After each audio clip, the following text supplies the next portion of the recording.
সুন্দর একটা দৃষ্টান্ত মনে পড়ে গেল বাবা। হরিনাম শ্রবণ করলে তার কি ফল পাওয়া যায়? হ্যাঁ, তো একটুখানি বলি মা। ষড়গোস্বামীকে আমরা সবাই জানি। সেই ষড়গোস্বামীর মধ্যে এক গোস্বামী, যার নাম রঘুনাথ দাস গোস্বামী। এই রঘুনাথ দাস গোস্বামীর কথা একটু বলবো, একটু মন দেবেন মা। শুনলে যে তার কি উপকার, শুনলে যে কি ফল পাওয়া যায়, তার একটা সুন্দর দৃষ্টান্ত। এই রঘুনাথ দাস গোস্বামীর নিবাস অর্থাৎ তার বাড়ি কোথায়, সেটি হচ্ছে আপনার নৈহাটি থেকে যদি ব্যান্ডেল যাওয়া হয়, মাঝখানে একটা স্টেশন পড়ে যার নাম হচ্ছে আদি সপ্তগ্রাম। এই আদি সপ্তগ্রামের মস্ত বড় জমিদার গোবর্ধন দাস, তার পুত্র হলো এই রঘুনাথ দাস। তা একটু মন দেবেন কথার মধ্যে। এই যে আপনারা এত কষ্ট করে এখানে এসেছেন, শ্রবণ করছেন, শ্রবণের কি ফল মা শুনুন। তা এখন গোবর্ধন দাস তিনি ছিলেন ভক্তি মার্গের, ভগবানকে ভালোবাসতেন, সাধুগুরু বৈষ্ণবের সেবা দিতেন, বিভিন্ন ধর্মীয় স্থানে দান ধ্যান করতেন। হ্যাঁ, তা যারা কৃষ্ণ ভক্ত হয় তাদের সন্তানকেও যাতে কৃষ্ণপদে মতিগতি থাকে, সেই চিন্তা ভাবনা কিন্তু মাতা পিতার থাকে। এখন গোবর্ধন দাস বলছে, দেখো আমার একমাত্র সন্তান, আমি চাই আমরা যেমন প্রভুকে ভালোবাসি, আমার সন্তানও যেন কৃষ্ণপদে মতিগতি থাকে। এখন ঘরের মধ্যে রেখে দিলে কিন্তু কোনোদিন কৃষ্ণ ভক্তি তৈরি হবে না, এটা জেনে রাখবেন আপনারা। বাড়িতে বাচ্চা আছে, আপনি এসেছেন, আপনার মেয়ে বা আপনার ছেলে তারা বাড়িতে আছে, কেন লেখাপড়া করছে, আদৌ করছে কিনা আপনি ভালো মতোই জানেন। এখন এই যে মোবাইল বেরিয়েছে না, আপনি শুধুমাত্র ঘর থেকে সরে গেলেই হয়, মোবাইল ছাড়া লেখাপড়া আর কিছু হবে না। বরং সেখান থেকে তাকে যদি ধরে বেঁধে এখানে আনা যায়, দুটো কৃষ্ণ কথা শ্রবণ করলে বোধহয় তারই মঙ্গল হবে। কৃষ্ণ কথা শ্রবণ করলে কি হয় মা? হরি কথা, কৃষ্ণ কথা, সাধুগুরু বৈষ্ণবের চরণধূলি, সাধুগুরু বৈষ্ণবের সঙ্গ, ভাগবত কথা আস্বাদন করলে আর যা হোক তা হোক, আপনার সন্তান কোনোদিন কুপথে বা কখনো অমানুষ হবে না, মানুষ হবে অন্তত পক্ষে। এখন হয়েছে কি, গোবর্ধন দাস তার স্ত্রীকে বলছে, দেখো ভগবানের চরণে মতিগতি করাতে হলে সন্তানকে সাধুগুরু বৈষ্ণবের সঙ্গ করাতে হবে। যেখানে ভাগবত কথা হবে, বৈষ্ণবগণ আসবেন, সেখানে তাকে নিয়ে যেতে হবে। এইভাবে আস্তে আস্তে শিশুকাল থেকে যদি কৃষ্ণ নাম শ্রবণ করে, এক সময় সে নিশ্চয়ই প্রভুর ভক্ত হবে। তার স্বামীর কথা মতো ছোট্ট সন্তানকে নিয়ে প্রতিদিন তার স্ত্রী যেখানে ভাগবত কথা হয়, অগণিত সাধুগুরু বৈষ্ণব আসে, সেখানে নিয়ে যায় মা। যেমন আপনারা এসেছেন আপনাদের বাচ্চাদের নিয়ে, সেই রকম। এখন ছোট্ট শিশু মায়ের কোলে বসে আছে, ভাগবত কথা শ্রবণ করছে। শ্রবণ করতে করতে শিশু তো কিছু বোঝে না, সে তো খুবই ছোট, সে শুনছে, কখনো শুনছে না, আবার মায়ের কোলে বসে খেলা করছে।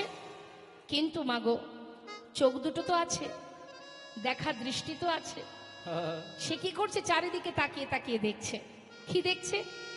কেউ চোখের জলে বুক ভাসিয়ে কাঁদছে, কেউ বা ধুলায় গড়াগড়ি দিচ্ছে, কেউ আবার মৃত্তিকা নিয়ে চরণধুলি নিয়ে মাথায় দিচ্ছে। শিশু কিন্তু কোলে বসে বসে এগুলো দেখছে। প্রতিদিন এইভাবে নিয়ে যায়, বছরের পর বছর কেটে যায়। আস্তে হরে কৃষ্ণ, এত কথা কেন? কথা বললে তো সময়টা পার হয়ে যাবে, কিন্তু তার মধ্যে মূল্যবান বিষয়টা চলে গেলে আর পাবেন আপনি। শান্ত হয়ে বসুন, যেটা বলছি একটু মন দিন, তাতে আপনাদেরই মঙ্গল হবে। তাই এবার বাবা, ওই ছোট্ট শিশু একটু একটু করে বড় হচ্ছে, আর মায়ের কোলে বসে মাঝে সাঝেই ওই সাধু সঙ্গ করে। দেখতে দেখতে ছেলের যখন পরিপূর্ণ যৌবন বয়স, সেই সময় ছেলে হয়ে গেল পাগলের ন্যায় পথে পথে ঘুরে বেড়ায়, পাগলের ন্যায় ঘুরে বেড়ায়। তবে কোন পাগল? ইহ জগতের পাগল নয়, কৃষ্ণ প্রেমের পাগল হলো। এখন পাগলের ন্যায় যখন পথে পথে ঘুরে, জমিদার গোবর্ধন দাস তিনি পড়ে গেছেন চিন্তায় যে আমার ছেলেকে কৃষ্ণপদে মতিগতি করাতে গিয়ে ছেলে কি পথের পাগল হলো? তাহলে ও যদি পাগলের ন্যায় ঘুরে বেড়ায়, আমার এই জমিদারি রক্ষা করার আর তো কেউ নেই। কি উপায় হবে আমার? এখন ছেলেকে কি করে ঘরে বেঁধে রাখা যায় তার জন্য তিনি চিন্তায় পড়েছেন। গ্রামের গণ্যমান্য সম্মানীয় যারা আছেন তাদেরকে ডেকে নিয়ে এসে তাদের কাছে বিধান চাইছেন, আপনারা একবার দয়া করে বলুন, আমার ছেলে শিশুকাল থেকে কৃষ্ণ কথা শুনতে শুনতে আজ না জানি সে কেমন পাগলের ন্যায় পথে পথে ঘোরে, ওকে আমি কি করে ঘরে বেঁধে রাখবো? এই কথাটা শুনে সবাই মিলে আলোচনা করে বললেন, দেখো তোমার ছেলের যে অবস্থা, তাকে ঘরে বেঁধে রাখতে গেলে একটা শেষ চেষ্টা করতে পারো, সেটা হচ্ছে তুমি ওকে সুকন্যার সন্ধান করে বিবাহ দিয়ে দাও। নিতাই গৌর হরি বল। কিন্তু বাবা, যে জন কৃষ্ণ প্রেমে পাগল হয়েছে সে কি আর মায়া তাকে বেঁধে রাখতে পারে? সে যে মায়া, সে যে মোহ সর্বস্ব পরিত্যাগ করে পরমার্থিব জগতে পরমেশ্বর ভগবানের প্রেমে সে যে উন্মাদ পাগলের ন্যায় পাগল হয়ে ঘুরে বেড়াচ্ছেন, তাকে কি আর এই মায়া বেঁধে রাখতে পারে? বাবা, গোবর্ধন দাস চিন্তা করছি সেটাই করতে হবে। সবাই যা বলেছে দেরি না করে একটা সুকন্যার সন্ধান পেয়ে তাড়াতাড়ি করে শুভ দিন দেখে শুভ বিবাহ সম্পন্ন করলেন। হরিবল হরিবল। বিবাহ তো হলো মা। বিবাহের পর স্ত্রীকে নিয়ে ঘরে এলেন। ঘরে আসবার পর পরের দিনটাকে কি বলে? হরে কৃষ্ণ। বিবাহের পরের দিনটাকে কি বলে মা? কাল রাত্রি। সেই দিন শ্বশুর মশাই বৌমাকে ডেকেছেন, মা এদিকে এসো, তোমাকে আমার ঘরের পুত্রবধূ করে এনেছি। কেন জানো? আমার ছেলে শিশুকাল থেকে এমন একজনের কথা শুনেছে, যার কথা শুনতে শুনতে আজ আমার ছেলে এত বড় হয়েছে। কিন্তু জানি না আজ আমার ছেলে পথের পাগলের ন্যায় ঘুরে বেড়ায়। তাই আমার তো আর কেউ নেই, তোমাকে আমার ঘরের পুত্রবধূ করে এনেছি শুধুমাত্র আমার ছেলেটাকে ভালোবেসে সে যেন এই ঘরেই থাকে, তাকে তুমি ভালোবাসা দিয়ে বেঁধে রেখো মা। বাবা, আমি চেষ্টা করব। বেশ, চলে গেল কাল রাত্রি। পরের দিন মা ফুলশয্যা রাত। ফুলশয্যা রাত্রে বসে রঘুনাথ দাস, যিনি চোখের জলে বুক ভাসিয়ে প্রভুর চরণে কাজ আর বলছে, দয়াময় হরিবল হরিবল, শিশুকাল হতে তোমার কথা শুনে আজ আমি এত বড় হয়েছি, কিন্তু জানি না তুমি কোন পরীক্ষায় আমায় ফেলেছ। তবে যে পরীক্ষায় তুমি করো না কেন, ভালো যখন তোমায় বেসেছি দয়াময়, তোমার চরণে আমি পৌঁছাবই পৌঁছাবো। স্বামীর চোখে জল দেখে নতুন বউ, যার নাম সরজু, জিজ্ঞাসা করছে, স্বামী আজকের আনন্দের দিনে, সুখের দিনে তোমার চোখে জল কেন? তবে কি এই বিবাহেতে তোমার কোনো মত ছিল না, নাকি আমাকে তোমার পছন্দ নয়? সরজু, আমি কাঁদছি কেন তোমায় বলবো, তবে আমার একটা প্রশ্নের উত্তর তুমি দেবে। বলো স্বামী। সরজু, বিবাহের পর এই ঘরে তুমি এসেছো, এই ঘরের তুমি কে হও? স্বামী, আমি এই ঘরের কুলবধূ। আমার কি হও? আমি তোমার সহধর্মিনী। বাহ, আচ্ছা সরজু, যে সহধর্মিনী হয় তার কি করণীয় হয়? স্বামী, আমি তো জানি না, তবে গুরুজনের মুখে শুনেছি স্বামী যদি ধর্মের পথে যায় তাকে সহায়তা করাই সহধর্মিনীর একমাত্র কাজ। হরিবল হরিবল। কিন্তু স্বামী তুমি বলো, আজ তুমি কাঁদছো কেন? সরজু, খুব সুন্দর বলেছ তুমি, তবে শোনো, আজ আমি কাঁদছি কেন জানো? শিশুকাল হতে এমন একজনের কথা আমি শুনেছি, যার রূপের কথা, গুণের কথা, যার মহিমা শুনতে শুনতে আজ আমি এত বড় হয়েছি। সরজু, যার রূপের কথা এত মধুর, যার গুণের কথা এত মধুর, শুধুমাত্র তার কথা শুনেছি মাত্র, যার কথা শ্রবণ করে জগতের জীব পথের পাগল হয়ে যায়, যার কথা শ্রবণ করে জগতের জীব হা কৃষ্ণ কৃষ্ণ বলে কাঁদে, যার কথা শ্রবণ করে জগতের জীব যুগ যুগ ধরে বনে জঙ্গলে ধ্যান তপস্যা করে, শুধুমাত্র শ্রবণ করে যদি এমন দশা হয়, আমার মনে বাসনা আমি সেই মানুষটাকে একবার সাক্ষাৎ দর্শন পেতে চাই। তাই সাক্ষাৎ দর্শন পাওয়ার আশায় আমি পথে পথে ঘুরে বেড়াই। আর আমার পিতা সে তার প্রয়োজনে আমাকে রাখবে বলে জোরপূর্বক আমার সঙ্গে তোমার বিবাহ দিয়েছে। সরজু, তুমি তো আমার সহধর্মিনী, আজ আমি তোমার কাছে একটা কিছু চাইব, বলো স্বামী। সরজু, তুমি পারবে আজই রজনীতে, এই মুহূর্তে চিরতরে আমাকে এই ঘর থেকে পথে নামিয়ে দিতে?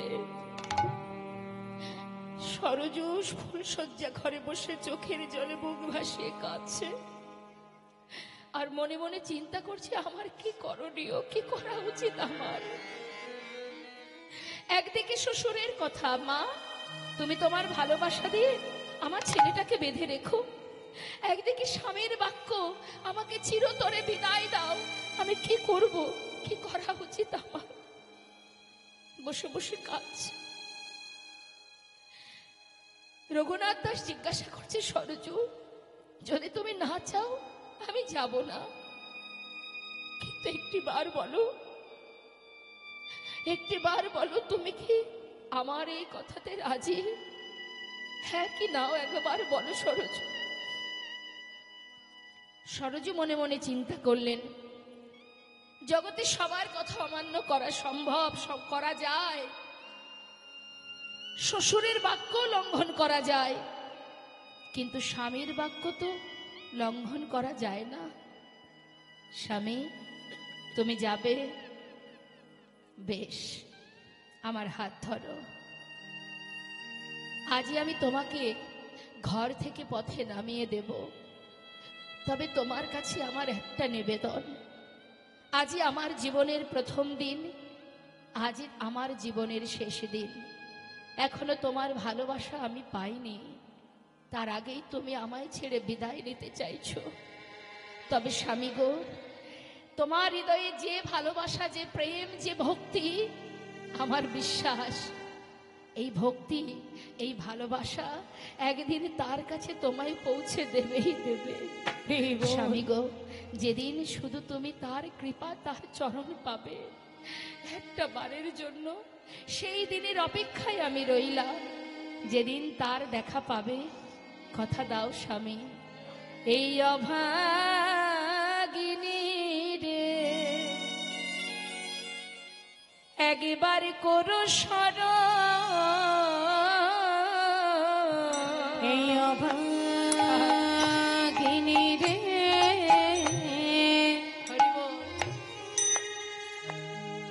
একবার করো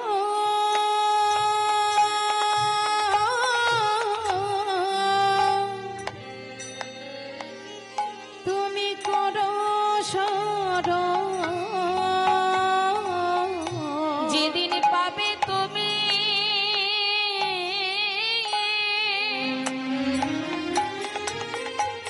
ওই গোবিন্দ চরণ, সেদিন অভাগিনী রে একবার করো স্মরণ। স্বামী গো, যেদিন পাবে তুমি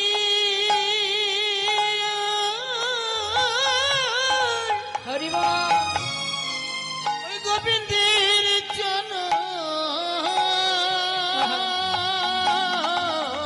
স্বামী গো তোমার চরণে শুধু এই নিবেদন। সেদিনই অভাগিনীকে করো স্বামী গো স্মরণ। তোমার কাছে আমার নিবেদন। সেদিনই অভাগিনীকে করো স্বামী স্মরণ। তোমার কাছে এই নিবেদন। অভাগিনীকে করো যেদিন স্মরণ। পাবে তুমি গোবিন্দের চরণ। অভাগিনীকে করো স্মরণ। যেদিন পাবে তুমি গোবিন্দের চরণ। অভাগিনীকে করো স্মরণ। যেদিন পাবে তুমি গোবিন্দের চরণ। এই অভাগিনীকে করো স্মরণ। এই অভাগিনীকে করো স্মরণ। চিরতরে সরজুর হাত ধরে পথে নেমে গৌরহরির নিকটে পৌঁছালেন রঘুনাথ দাস গোস্বামী। সেখানে পৌঁছানো মাত্রই প্রভুকে বলে উঠলেন, দয়াময় আমি তোমার চরণে এসেছি, আমায় তুমি গ্রহণ করো। প্রভু বললেন, শোনো রঘুনাথ, তুমি যে ভক্তি ভালোবাসা নিয়ে আমার কাছে এসেছো, দেরি না করে বৃন্দাবনে চলে যাও। আরও বলি শোনো, যাবার আগে একটা কথা ভালো করে শুনে নাও। ত্রিনাদপি শুনেছেন তরুরিব সহিষ্ণু না অমানির মান দেন কীর্তনীয় সদাহরি।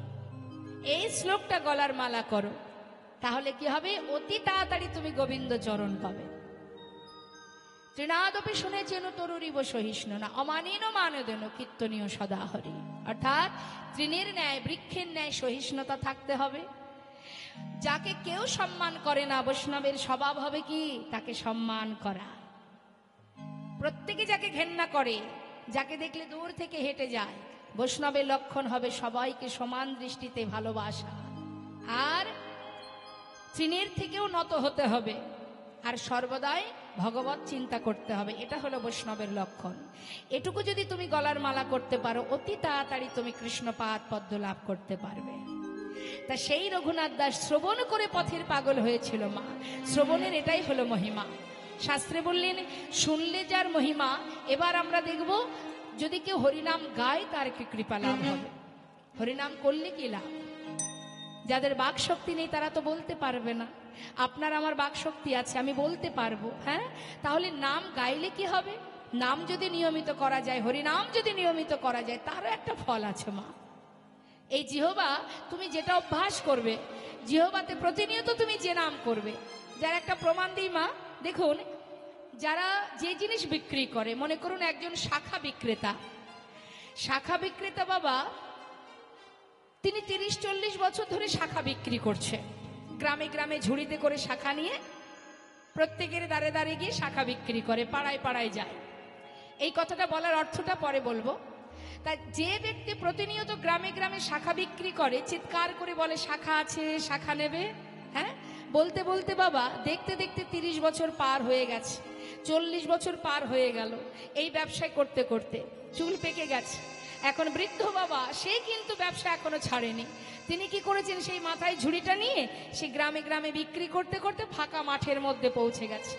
ফাঁকা মাঠের ভিতর দিয়ে যাচ্ছে, তথাপিও মুখে বলছে শাখা আছে, শাখা নেবে গো, শাখা আছে, শাখা নেবে গো। এইভাবে যখন বলছে, হঠাৎ একজন ভদ্রলোকের সঙ্গে তার দেখা।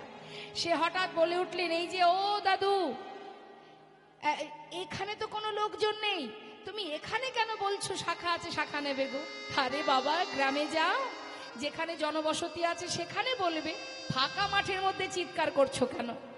তখন সেই বয়স্ক বৃদ্ধ বাবা বলে উঠলেন, দেখো, আমি কি আর বলছি গো, সে তো আমার জিহ্বাই বলছে। শিশু বহু বছর ধরে এই শাখা বিক্রি করতে করতে, বলতে বলতে এমন অভ্যাস হয়ে গেছে, আমার জিহ্বা সে তার কর্ম করে যাচ্ছে। সেটা ফাঁকা জায়গা নাকি লোকালয়, সেদিকে আমার কোনো লক্ষ্য নেই। তাই গৌর হরি বল, হরি বল। তাই যেটা আমরা অভ্যাস করব, দেখবেন মা, সেইটাই কিন্তু সেই সময় এলেই সেই সময়টা এলেই দেখবেন সেটা মনে পড়ে যাবে। অভ্যাস এমনই জিনিস। তাই শাস্ত্রে বললেন তুমি যদি নিয়মিত হরিনাম জপ করো তাহলে কি হবে জানো? মহাজন বলছেন পদাবলিতে, বলছেন যে গৌরঙ্গের নামে লয় তার হয় কৃষ্ণ প্রেমোদয়। যে গৌরাঙ্গের নামে লয় তার হয় কৃষ্ণ প্রেমোদয়। এই ঘোর কলিকালে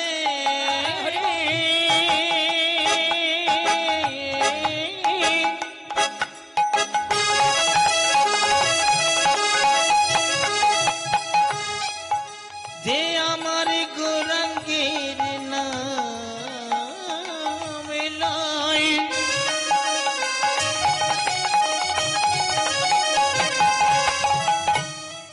তার তিতাবে জ্বালা দূরে যাবে।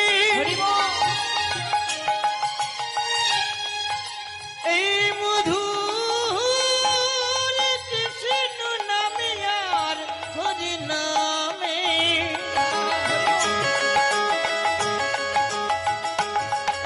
তাই বদন ভরে একবার হরি নাম করো।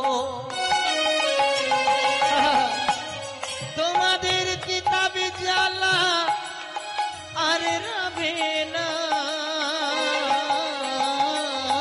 ওগো যে গৌরাঙ্গের নামে লয় তার হয় কৃষ্ণ প্রেমোদয়। ওগো তারে মই যাই বলিহারি, আরে তারে মই যাই বলিহারি। ওই না তারে মুই যাই বলে হারি, তারে মুই যাই বলে হারি। বৈষ্ণব মহাজন বললেন যে জন কৃষ্ণ নাম গাইতে পারে, হরিনাম করতে পারে, হৃদয় মাঝে কৃষ্ণ প্রেমের উদয় হয়। আসুন আমরা এত সময় গৌর কথা শুনছিলাম, আমরা লীলাতেও গৌর কথা শুনবো। তার আগে যে পদ আমরা শ্রবণ করছি সেই মহাজনের চরণে একবার প্রণাম জানাবো। সবাই মিলে একসঙ্গে আমরা বলবো, শ্রী গৌরাঙ্গের ভক্তগণে নিত্য সিদ্ধ করি মনে। শ্রী গৌরাঙ্গের ভক্তগণে নিত্য সিদ্ধ করি মনে। আমার শ্রী গৌরাঙ্গের ভক্তগণে নিত্য সিদ্ধ করি মনে। জয় ব্রজেন্দ্র সুত পাশে রে, জয় ব্রজেন্দ্র সুত পাশে রে। ওই না সে যায় ব্রজেন্দ্র সুত পাশে রে, সে যায় ব্রজেন্দ্র সুত পাশে রে, সে যায় ব্রজেন্দ্র সুত পা। গৌরমণ্ডল ভূমি যে বাজানে চিন্তামণি, গৌরমণ্ডল ভূমি যে বাজানে আমার গৌর মণ্ডল ভূমি যে বাজনে চিন্তামণি। তার হয় ব্রজধামে বাস রে, তার হয় ব্রজধামে বাস রে। তার হয় ব্রজধামে বাসি রে, তার হয় ব্রজধামে বাসি রে, তার হয় ব্রজধামে বা।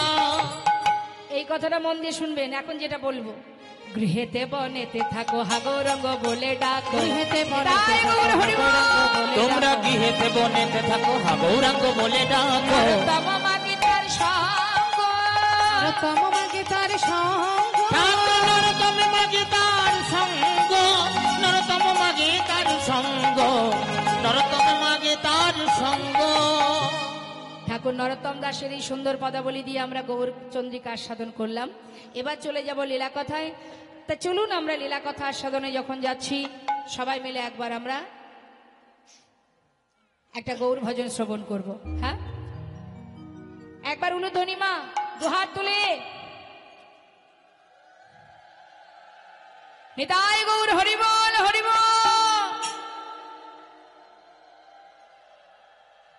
জয় নিতাই জয় নিতাই। হরে কৃষ্ণ হরে কৃষ্ণ। তা চলুন একটা গৌর ভজন শ্রবণ করি। যেহেতু আমরা গৌর কথা শুনছি, আমরা গৌরের একটা ভজন শুনবো। হ্যাঁ, জয় রাধেশ্যাম। সুরধ্বনির কিনারায় আচ্ছা সোনার নূপুর দিয়া পায়। এক নাগরী আর এক নাগরীকে বলছে, নদিয়া নাগরী, সজনী দেখে এলাম সুরধ্বনির তীরে। কি দেখলাম জানিস? দেখলাম সুরধ্বনির কিনারায় সোনার নূপুর দিয়া পায়। নাচে নাগরী গো সুন্দর গৌরঙ্গরা। ওই না সুরধ্বনি কিনারায় সোনার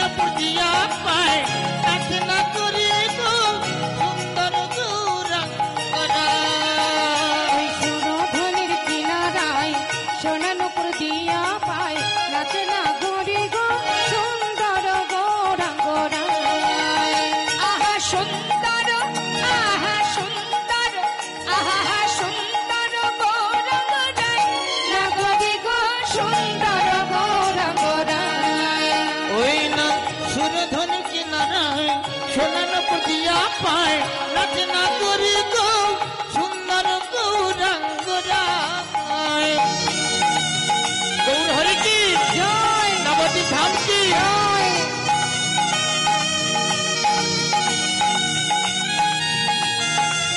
হরি বল গৌর হরি বল।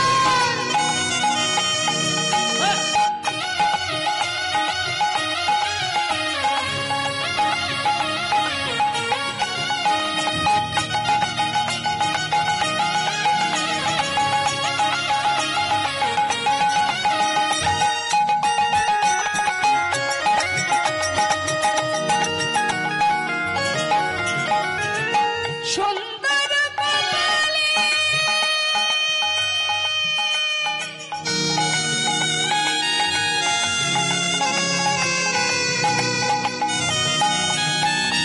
সুন্দর দিন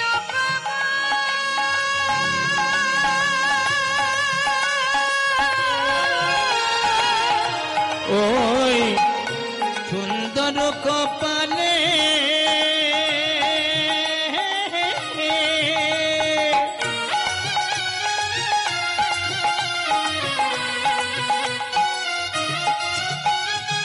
সুন্দরতি তিলক গো।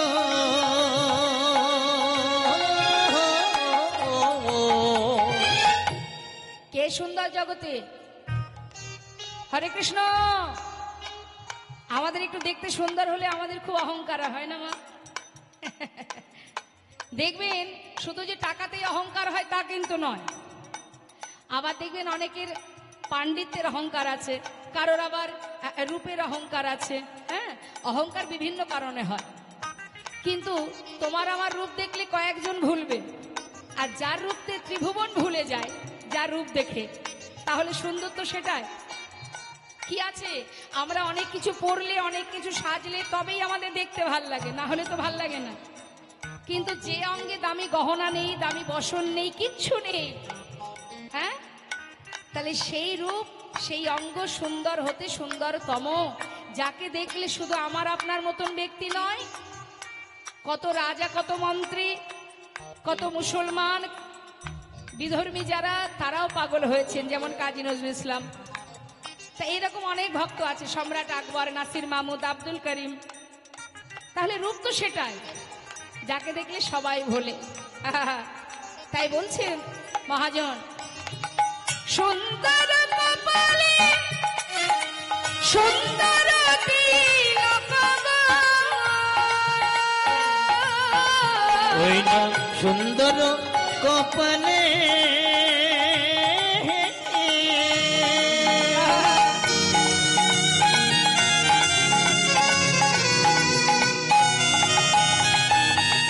সুন্দরতি তিলক গো।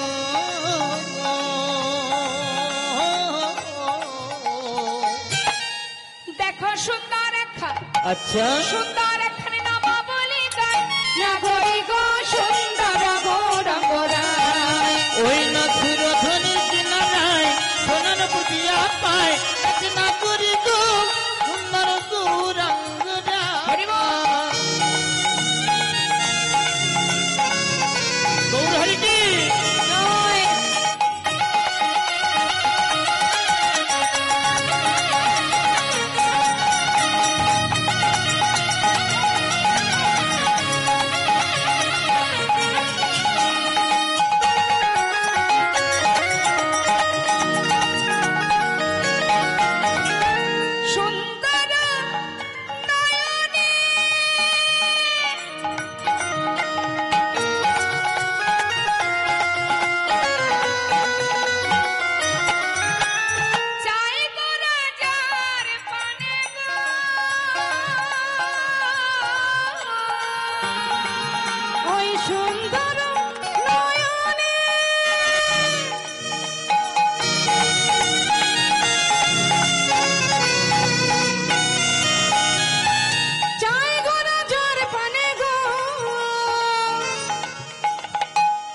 বাবা, আজ এত রাত্রি পর্যন্ত আপনারা এখানে বসে আছেন, একটা জিনিস অনুভব করুন মা, যার কথা শ্রবণের জন্য এখানে এসেছেন তাকে তো চোখে দেখেননি, শুধুমাত্র শোনার জন্য আপনারা পাগল পাগলিনীর ন্যায় ছুটে এসেছেন এখানে। তাহলে কতটা ভালোবাসলে তবেই তার কথা শুনেও আপনারা সন্তুষ্ট। হ্যাঁ, শোনার জন্য এত রাত ধরে সব ছেড়ে কর্ম ছেড়ে বসে আছেন, এটাই তো ভালোবাসার মহিমা। তাহলে যাকে চোখে না দেখে শুধু শোনার জন্য পাগল হয়েছেন, তাকে যদি সামনে কেউ একবার দেখে, আর কি সেই জীব ঘরে যেতে পারবে? তাই নদিয়া নাগরী বলছে, জানিস সজনী, ওই নয়নে যদি কারোর দিকে সে একবার তাকায়, ওরে ও তার দেহ ছাইরা, তাই নাকি?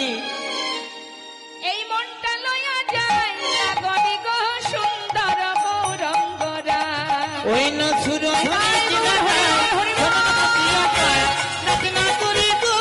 সুন্দর গৌরাঙ্গরা, সুন্দর গৌরঙ্গরা, সুন্দর গৌরাঙ্গরা, সুন্দর গৌরাঙ্গরা, সুন্দর গৌরাঙ্গরা। সুন্দর গৌরাঙ্গরা। নবদ্বীপ ধাম কি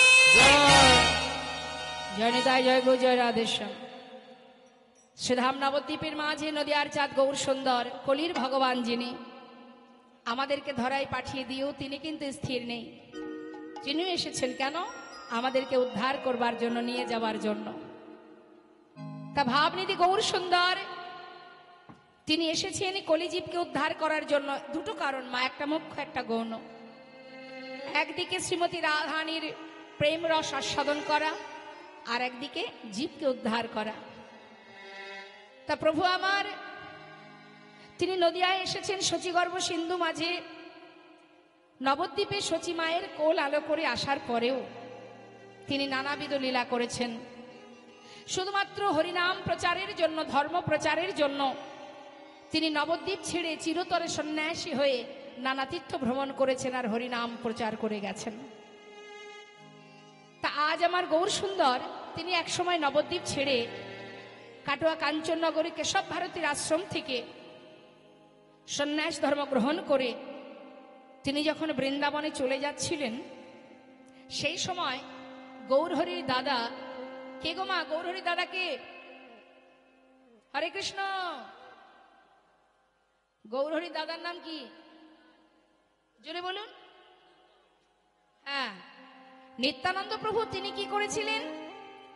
পথের মাঝখান থেকে গৌরহরিকে ধরে এনে শান্তিপুরে অদ্বৈত আচার্য প্রভুর ঘরে মায়ের সঙ্গে আবার পুনরায় গৌরহরির মিলন করান।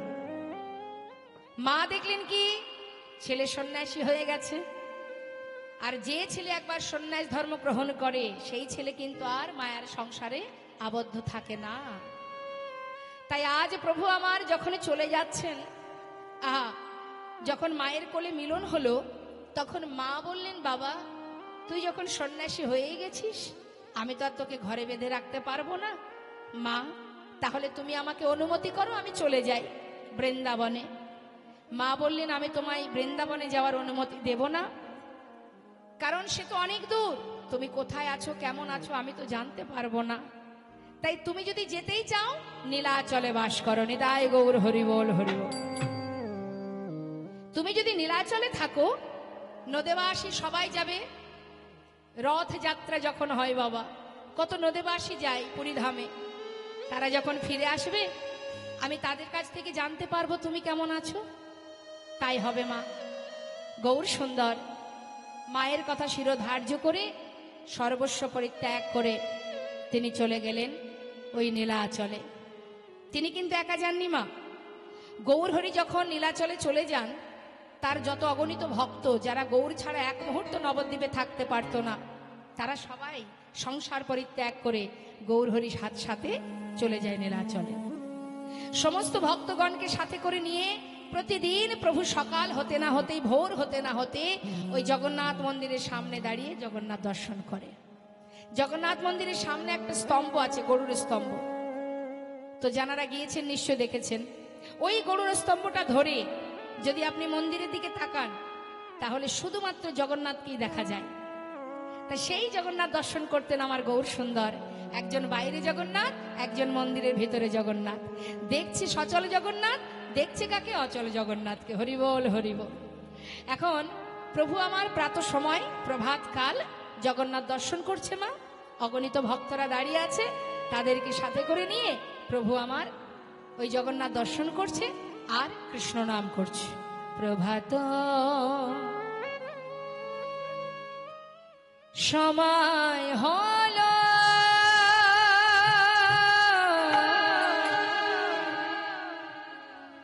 কৃষ্ণ কৃষ্ণ বলো। প্রভাত সময় হলো,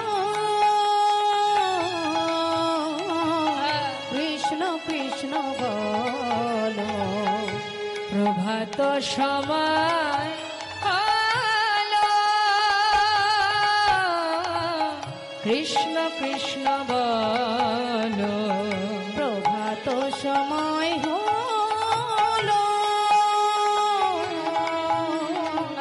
কৃষ্ণ কৃষ্ণ বলো। কৃষ্ণ ভজ কৃষ্ণ চিন্ত, কৃষ্ণ নামে করসান। নাম বিনা কলি জীবে গতি নাহিয়া। আর কৃষ্ণ ভজ কৃষ্ণ চিন্ত, কৃষ্ণ নাম করো সার। নাম বিনা কলি জীবের গতি নাহি আর। ও গজি নাম সেই কৃষ্ণ ভজনিষ্ঠা করি। নামের সহিতে আছে আপনি শ্রী হরি। নাম ভজ নাম চিন্ত, নাম করো সার। হরি বল হরি বল হরি বল হরি বল হরি বল হরি বল হরি বল।